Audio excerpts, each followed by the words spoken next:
प्रदेश में 3 सीटों पर उपचुनाव चल रहा है और जिस प्रकार का महुआ से जुड़ा आंदोलन जयपुर तक पहुंच चुका है, जिसकी सियासी आग उसे कम से कम जो सियासी गलियारों में है, इसी दृष्टि से जोड़ के देखा जा रहा है कि कहीं ना कहीं ये उपचुनाव की आहट है, जिसके चलते ये आंदोलन बड़ा किया गया। लेकिन दूसरी खास बात ये भी है कि उपचुनाव में प्रदेश भाजपा ने जिन नेताओं को स्टार प्रचारक बनाया है, उसमें शामिल है डॉक्टर किरोड़ी लाल मीणा, राज्यसभा सांसद है, अरुण चतुर्वेदी पूर्व प्रदेश अध्यक्ष है, लेकिन वो अब तक जो कैंपेन में नहीं गए, क्योंकि ये जो मुहिम चल रही है, पूरी मुहिम चल रही है डॉक्टर किरोड़ी लाल मीणा के कंधों पर, जो लगातार वो इसको संभाले हुए हैं। मीणा साहब, मुहिम आपकी चल रही है, लेकिन दूसरी तरफ उपचुनाव भी चल रहा है। जानकार लोग या सियासी गलियारों में ये भी चर्चा है कि उपचुनाव के चलते ये आंदोलन इतना उग्र हुआ है। नहीं नहीं, ये तो क्या है कि जो भी घटना हमारे इलाके में हुई है, चाहे बूकना में पुजारी की हत्या की हो, चाहे करौली में वो गुर्जर युवक को मारा हो, और ये घटना एक होती हुई घटना है। भारतीय जनता पार्टी ऐसे मुद्दों में सदा जुड़ी रहती है।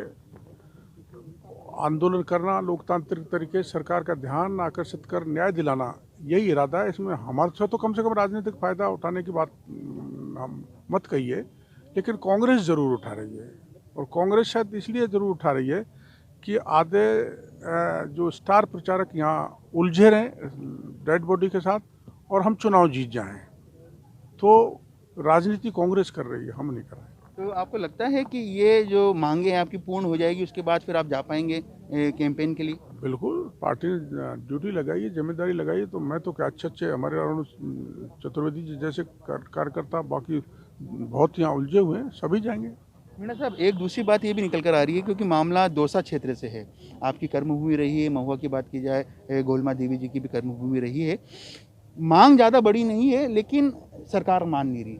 क्या आपको लगता है कोई जनप्रतिनिधियों का, स्थानीय जनप्रतिनिधियों का दबाव है? ऐसा मैं बताऊं, मैं कंस्टिट्यूंसी कार की जनप्रतिनिधि का नाम लेना नहीं चाहूँगा, लेकिन गहलोत साहब का सोचना है कि मेरी कुर्सी सुरक्षित रहे, चाहे पाप कर्म कितने हो जाएं, चाहे डेड बॉडी 6 महीने तक रखी रहे। गहलोत साहब को ये चिंता है कि मेरी सीट को बचाने वाला व्यक्ति मेरे साथ जमा रहना चाहिए, खड़ा रहना चाहिए। चाहे वो महुआ को लूटे, चाहे गंगापुर को लूटे, चाहे हिंडौन को लूटे, चाहे करौली सपोटरा को लूटो तुम तो मरे जो मर जाए, जमीन पे कब्जा हो, वो माला माल हो जाए। गहलोत साहब ने धृतराष्ट्र की तरह आंखें बंद कर रखी हैं। तो जनप्रतिनिधि और उनके द्वारा पदस्थापित किए अधिकारी मिलके सारा कबाड़ा कर रहे हैं, इसमें कोई शक नहीं। तो क्या मान के चले कि मांगे पूरी नहीं होती है तो किरोड़ी लाल मीणा जी के जो आंदोलन महुआ से जयपुर तक आया है, बीजेपी का आंदोलन, बीजेपी का ये आंदोलन, विप्र समाज का ये आंदोलन, पार्टी का भी नहीं है, विप्र समाज, पूरा सर्व ब्राह्मण समाज और हमारी पार्टी और ऐसे कांग्रेस के नेता जो इसको गलत मानते हैं, वो भी हमारे साथ हैं, डायरेक्ट इनडायरेक्ट, वो इस मुद्दे से जुड़े हुए हैं। तो ये कोई एक दल का, एक जाति का, एक इलाके का नहीं, ये सर्वदलीय सर्व समाज का मुद्दा बन चुका है। लेकिन ब्राह्मण समाज के कई नेता कांग्रेस में भी है, वो अपनी सरकार पे इस मामले को लेकर दबाव नहीं बना रहे, यदि वो जुड़े हुए तो? उनको तो टिकट लेना है, जिनको टिकट लेना उनको मंत्री बनना है, इसलिए वो तो टिकट के लोभ में, उनके लिए पुजारी क्या महत्व रखता है। आपको लगता है कि आज वार्ता के लिए वापस बुलाया जा सकता है? अरे हम तो 2 अप्रैल से ही सोच रहे हैं वार्तालाप करें, मांग पूरी करें, आप इसको दाह संस्कार लगाएं। हम तो आशा के साथ ही बैठे हैं मुख्यमंत्री के दरवाजे पर।